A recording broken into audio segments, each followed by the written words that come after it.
Android devices. While you download, make sure you rate and leave a comment. Both apps are absolutely free.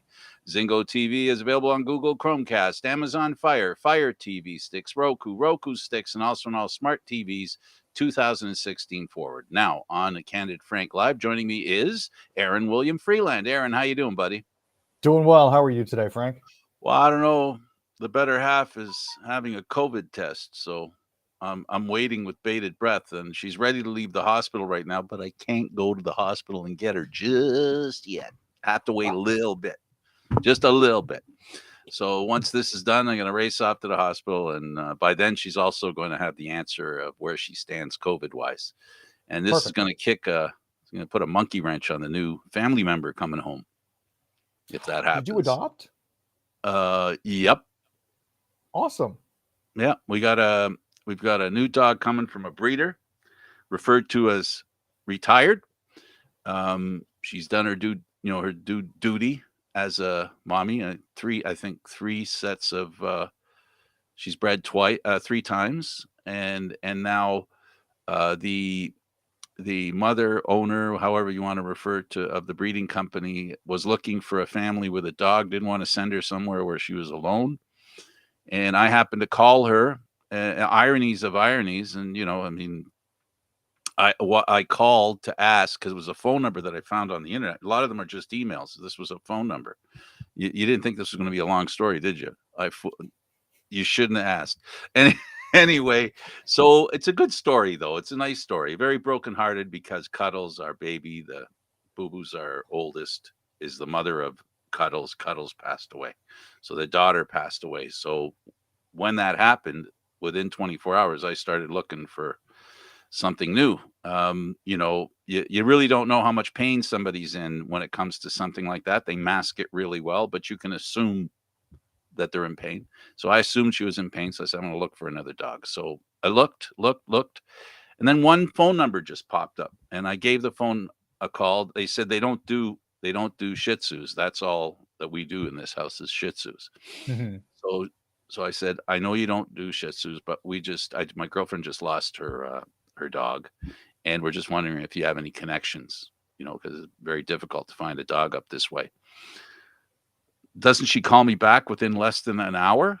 And she says, well, it just so happens I have a dog that I'm putting into retirement, and it's a 5-year-old Shih Tzu that looks just like the dog we have.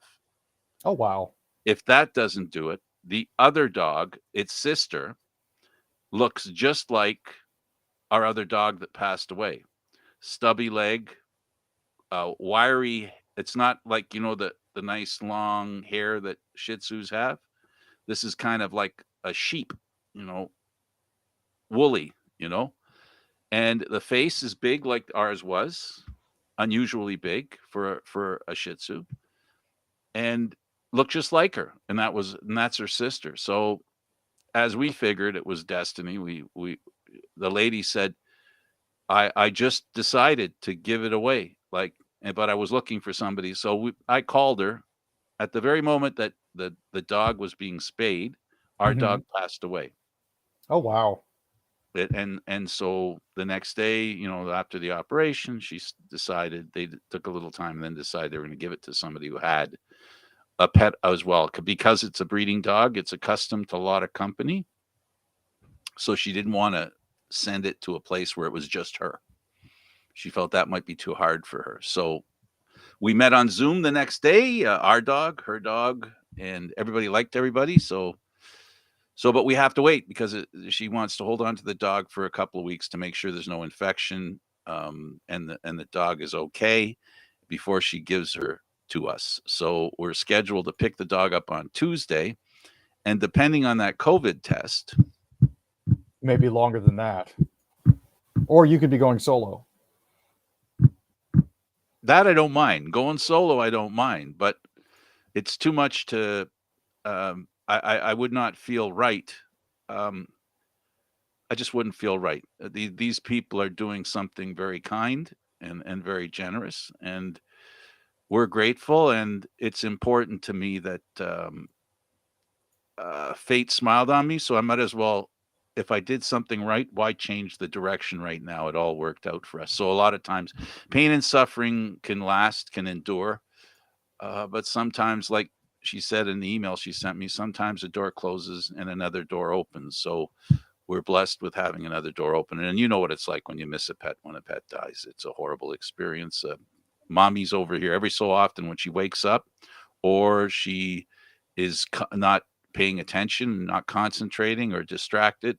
She'll go around looking for her daughter and won't find her. She'll go into every room looking for her. And so it's even hard on the dog as well. So I'm glad it worked out the way it did. I'm very grateful and I'm very appreciative of the fact that it could have been worse, Aaron. And instead, we're blessed with maybe having another, this one here is 5. So she's not a puppy, but she's No, not but old. you'll at least get a good half dozen years out of it. So that's Maybe something. more, maybe more, maybe more. But anyway, that's where that's it. So thanks for putting up for those of you. Thanks for listening to that story. But I think it's a good story, and it's the kind of thing that we all hope when we run into tragedy that we want for our friends and stuff. And I know, animals don't last forever. I've heard that, and I've heard that over and over again. Anyway, let's get to some interesting news. The Maple Leafs. Let's start with the fact that they beat the Capitals. This is quite nice. The Leafs have actually handed the Capitals their 6th consecutive home loss, 5-3. That was a fun game to watch. I'll tell you. I know that Peter Laviolette wasn't happy about the game itself. This was their 3rd consecutive game in regulation and 6th in a row that they'd lost at home. So the dynamic trio were at it again. Matthews, Marner, and Bunting. They're actually rapidly making a case for themselves as one of the best lines in hockey right now, just based on the way that they've been scoring and going back and forth. Their knowledge of where each other is on the ice is absolutely fantastic. And we've seen Marner lay no-look passes out for Bunting, and we've seen Bunting What is lay it like no-look passes out for Matthews. What is it like 67 points in the last 12 games or something like that? It's ridiculous the right? number of points that these guys have had together. So Marner up a month ago was like 100 and something in the standings. He's now up to I think 14 or something like that in yeah, that he's run. absolutely jumped up the standings. It's been fantastic to see. So yeah, no, it's one of those things where when something starts to click, it really starts to click. Absolutely, and good for them. Speaking of clicking, well, in this case, unclicking, the goaltending isn't anything to write home about. There were positives in the 10-7 win, but there were also concerns identified. Jack Campbell is, and let's remember this before I let you go through yours. I want to remind Leaf fans. The rest of you don't care about the Leafs, so I understand that. But for Leaf fans, remember Jack Campbell went through a real bad rut before, and soon after, he turned into a great goaltender. And if this is the bad goaltender, Jack Campbell, and the good goaltender lasted for a long time, and by my guesstimation, if he goes on to an equal good run that he had last year, that'd be good for the Leafs. Well, here's something to consider. In the lead up to the All-Star break and in the lead up to January 1st, Jack Campbell was, I believe, 12-3-1 with a 927 save percentage. After January 1st, he's 11-4-3, and he's sitting at an 893. Ouch. But the number of wins is almost exactly the same between pre-December and post-December. So he's been playing, I guess he doesn't make any impact. he's been playing not that well, but his deficiencies have been covered by the fact that the Leafs are an absolute wagon and can score at will. So they can outscore their mistakes. They can outscore their mistakes. But also, in fairness to Campbell, and let's keep this in mind, there's a bit of the Grant Fuhr thing going on too. Where he has, even in the bad games that he's played, if you want to call them bad, he's come up with some pretty good saves. Yeah. No, and it's not like he's been whiffing or anything like that. There were a couple questionable goals in the Detroit game. I'll be fair. Everybody has those that they like back, but It But a wasn't lot of them absolutely were ones shambolic. where I'm sorry, I didn't mean to come over. No, go ahead. Okay, but a lot of them were also ones that deflections. How many times players are left alone in the slot? A big league score. Um, I know. We see goaltenders do incredible things. Guys like Demko, or lots of goaltenders do some great things. But you know what? Every goaltender also has a limited amount of ability to make a save if the offensive player, has any opportunity to shoot for an opening. That's the thing, right?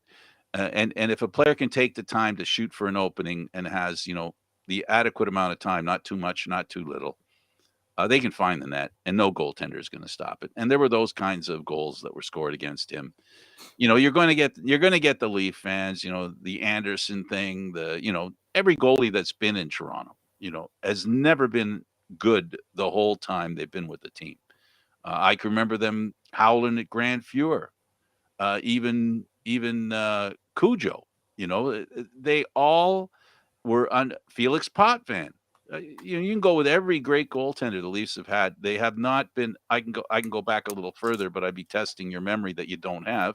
Johnny Bauer, Terry Sawchuk. They all every Bonnie Leaf great. LaRock, Peter Ing, Absolutely. Mike Oh, Palmetier, Steve Palmetier's St. a good one. Croix. LaRock, I don't know about that one, but okay. The point being, and I'm sorry, folks, we're going down memory lane, but the fact is, memory lane does teach us something that I have yet to see a goaltender wearing blue and white and the maple leaf on his chest that has had a complete 100% all the time satisfaction with the fans. Now, I want to make that clear. I want to underline that. The fans. As far as the team's concerned, they're a little more tolerant because they're more realistic. This is entirely true. Right? The fans aren't that realistic. Okay, the Montreal Canadiens have been playing some really good hockey, but their last game wasn't so hot. But I got to tell you, San Luis done a pretty good job there. Yeah, I actually found it interesting, and this raised an interesting question for me. In their last game, this is the first time the Habs and Jets have played since Scheifele laid out Josh Anderson when he was going for that empty net goal there. My question for you is, sure, I understand that everybody mocks the Maple Leafs for losing to a Zamboni driver 6-4. However, if you're a Stanley Cup contending team like Winnipeg claims to be, how do you give up 4 goals in a row to the second to last place Montreal Canadiens? How does that happen? Well, and also when you're ahead 4-0 to begin with. Yeah, like right? Giving up 4 goals to get tied 4-4 and then finally winning 8-4. Congratulations, you won 8-4, but you still gave up 4 unanswered goals to the Habs. Come on, boys. Well, you know what? In all seriousness, Aaron, they scored another 4 goals, 1-8-4. So, they did what they needed to do, but Hellebuck has proven not to be the unbeatable goaltender that he has been in the past. So, and he as well. We can, just take what I said about Campbell and just put in Hellebuck's name. He's had Insert bad. goalie name here. They've all had Yeah. rough patches. Yeah, it's all the same story, and sometimes fans are just a little too. Look, our job is that we don't have a job, so all we have to worry about is just opening our mouths, and there's no accountability for us. It's not like what we have to say. Well, maybe in the position we're in, people can make fun of us because we say stuff. I get that, but even with fans, you go on a web page and you watch the inane discussions that take place. The point is, the Winnipeg Jets need their goaltenders to play well. They need their stars to play well because they're out of the playoffs. And if they want to be in the playoffs, they're going to have to. We talked about this so far, and we'll keep talking about it. They need to play some good hockey consistently, or they won't make the playoffs. No, it's definitely true, and it's all what they do from here that really matters. From now until the end of the season, every team is under the gun. So we'll see. The Ottawa Senators lose to Tampa Bay. Point has a goal, 3 assists. This is not a surprise, but Ottawa plays very well. This was probably one of their worst games they played in recent memory. And even then, their first period was good. It was their second and third that left a little to be desired, but it's still fun and entertaining hockey to watch.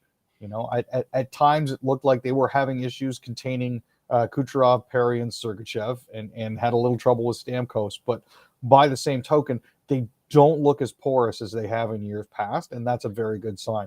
Shabbat is still eating up minutes, which is a wonderful thing for them on And healthy. defense. Yep. And they had good fan representation in Tampa Bay as well. So Yeah, they did. And of course, the Ottawa Senators are owned um, by a Ukrainian descent person.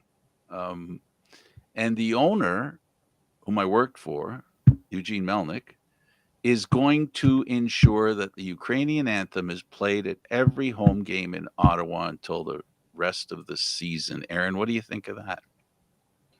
I think as a sign of support for Ukraine, I think it's absolutely fantastic. I also think as the team owner, it's Eugene Melnick's prerogative to do whatever he wants before the game. More power to him. I certainly am not in disagreement with that. The Winnipeg Jets had the Ukrainian national anthem sung before their game against the Habs as well. So I'm all on board with this. As a way to support a country that has been unjustly invaded by Russia. I'm on board. Yeah, I know. I find myself a little bit flummoxed when I read some people who are totally siding with Russia, and I'm asking myself, okay, you think a country has the right to be angry with another country? There are no there's no exchange of any kind of fire, and then you go in there and start dropping bombs on hospitals and stuff, and people can still support the Russians in this. I'm disappointed in that because the bottom line is when it comes to that kind of stuff, I think it's important to note that every country makes mistakes because countries are like people, Aaron. But the question is, can that country be held accountable? And people say, well, the US did this. The thing is, that president can be removed. And if what he did is horrendous and unacceptable, he will be removed. That won't happen in Russia because they have a king in charge. He's called a president, but he's not a political leader. He's a leader of a junta. That's what he is. He is in charge, and nobody can make him accountable. And that's what makes him different. And that's why it's important that Eugene Melnick and other people, you, me, and everybody else, understands why we have to keep talking about this and why we have to keep people realizing that these are children that are being killed. So this isn't just. So sorry for that little interruption, but I No, feel in that. an interesting twist on this, Frank, actually, there is a Russian mogul by the name of Alex Konyanikhin who's placed a $1 million bounty on Vladimir Putin, calling What? for his arrest. Yes. I promise to A pay $1 reward? million to the officer or officers who, complying with their constitutional duty, arrest Putin as a war criminal under Russian and international laws. Putin is not the Russian president, as he came to power as a result of a special operation of blowing up apartment buildings in Russia and violated the constitution by eliminating free elections and murdering his opponents. As an ethnic Russian and a Russian citizen, I see it as my moral duty to facilitate the denazification of Russia. I will Ooh. continue my assistance to Ukraine in its heroic efforts to withstand the onslaught of Putin's horde. His original post featuring a Dead or Alive poster has been removed by Facebook. But according to the Jerusalem Post, Konyanikhin controls over 100 companies worth approximately $300 million. Regards, leave my money alone. Thank you very much. All right, I'm on your side. I'm on your side. Leave my bank account alone. Calgary Flames, Markstrom. We talk about him every week, sometimes twice a week. And you know what? He's the Energizer Bunny, man, for the Calgary Flames. I mean, Calgary now has won 12 of their past 13 games. They just finished a back-to-back sweep of Minnesota, beating them 5-1. This is actually Minnesota's fourth straight loss right now. So what seemed to be promising for the Wild just a few weeks ago is starting to take a bit of a tumble as it currently stands. When it comes to a playoff spot, Minnesota is barely hanging on. They're currently third in the Central Division with 65 points, just ahead of Nashville and Edmonton with 64 and 63 respectively. Being only in Canada, can be a problem, especially for the Wild. They haven't had much luck in Canada. No, it's been a rather interesting road trip too. I think they go Calgary, Ottawa, Montreal, Vancouver, I think, which is a And they weird did way to do a Toronto, road trip. and they did Toronto, Yep. right? So And Montreal, for that matter. I believe they made Montreal. They did Montreal too earlier. I think they won in Montreal. It doesn't matter anyway. So Oilers' Brendan Perlini gets a call from his mom. Hi, son. How you doing? I'm doing fine, Mom. So I'm sorry to hear you're on waivers. huh? Yeah, What? this is another one of those What? spectacular things that the Oilers managed to do, and I don't know how they consistently manage to fail like this. But Brandon Perlini found out that he had been waived because his mother saw it on Twitter. So, yeah, and one of those things where there's so many things that the Oilers could be doing to help themselves, but they're just not. Goodness gracious. Oilers beat Flyers 3-0. So McDavid and Draisaitl came through again for the Oilers, helping power them past the Flyers 3-0. Draisaitl had a goal and 2 assists. McDavid had a goal and assist, and Mikko Koskinen had 39 saves to blank them. So it was a solid effort. Kyler Yamamoto got the other goal. Now the Oilers. Here's an interesting statistic for you, and I can't overstate the importance here. You got to score first. The Oilers are 17-0-0 when they score first. So there's that. Remember that, kids. The brothers Hughes make an interesting bet on the Canucks Devils game, which happens to be their teams. Yes. So in the last game that the Jack and Quinn played against each other, this was on Monday night. They made a bet because they both own a house together. So whoever won got to pick with painting that would go in the main living room. Oh, jeez. So they've been going back and forth for a while now on this, but as it stands, Quinn was held pointless and received a -2 rating. He's having a very solid season though, Jack gets to choose the painting. So until somebody picks up that reward you were talking about earlier. For Putin, I'm going to give Ovechkin and the rest of the Russians that are playing in the National Hockey League a little bit of a pass, as long as they're not promoting Russia and or the president. Their neutrality at this point is justified in my mind, because we know that guy, as Biden has said, is a killer, and you don't want to give him any reason to give your family, your friends back home any problems. And I can understand that. Let's remember that, folks. Okay. These players have family, and half of what they say can be interpreted in a way that could make their lives miserable. Yeah, my final thoughts on this as we get down to the end here, Frank, is just that they are human. They do have families. While they may have supported him in the past, they may not necessarily still support him now. They do at least deserve the benefit of the doubt and some peace. Yeah, we needn't be draconian about this, and that's the part that I think that's so horrible. The Paralympics. Yeah, we finally got our flag bearers for the Paralympics. It's going to be one of our curlers and one of our hockey players. So it's going to be Forrest, who's competing in her 4th consecutive games. She won gold at the first 2, but is looking to get a medal better than bronze. And hockey player Westlake, who's a sledge hockey player. So Raptors doing great. Major League Baseball loses its first 2 series, so their first week. Yeah, and in other news, Cain Velasquez, ex-UFC champ, was arrested for attempted murder after a Bay Area shooting. The person shot survived. From what I understand, they're okay. Yeah, I think that covers it, Frank. Yeah, I think it does too. Aaron, a pleasure. Always, Frank. Thank you for being here.